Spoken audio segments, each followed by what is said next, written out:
চারপাশে প্রচুর মানুষের সাথে দেখা হবে, অনেক ভিড় ঠেলে এগোতে হবে, অনেক রকম কথা কানে আসবে। শুধু আপনাকে যেটা করতে হবে সেটা হলো ইগনোর। জীবনে কিছু মানুষ আবর্জনা ছড়াতে আসবে, তাদেরকে আগাছার মতো উপড়ে ফেলে দিতে হবে। লাইফ আপনার, বাউন্ডারিও আপনাকেই সেট করতে হবে। নেগেটিভিটি যেখানে দেখবেন সাথে সাথে সেখান থেকে দূরে সরিয়ে নেবেন নিজেকে।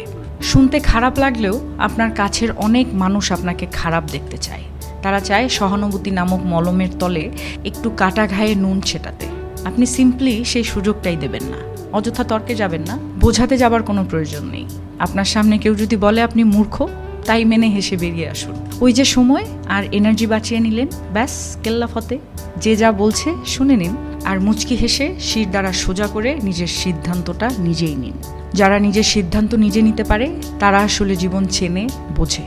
আপনাকে নিয়ে যখন বাকিরা সমালোচনা করতে ব্যস্ত থাকবে, আপনি ঠিক সেই সময়ে গাছ লাগান, ঘুরে আসুন, রং তুলি নিয়ে মনের মতো ক্যানভাস সাজান, বাড়ি গোছান, গল্প পড়ুন, পারলে আরও দুটো সাহিত্য পড়ে নিন, নিজের পুরনো ফটো দেখুন, ব্যাডমিন্টন খেলুন, ছবি তুলুন, চা খেতে বেরিয়ে পড়ুন, নামাজ পড়ুন, পুজো করুন।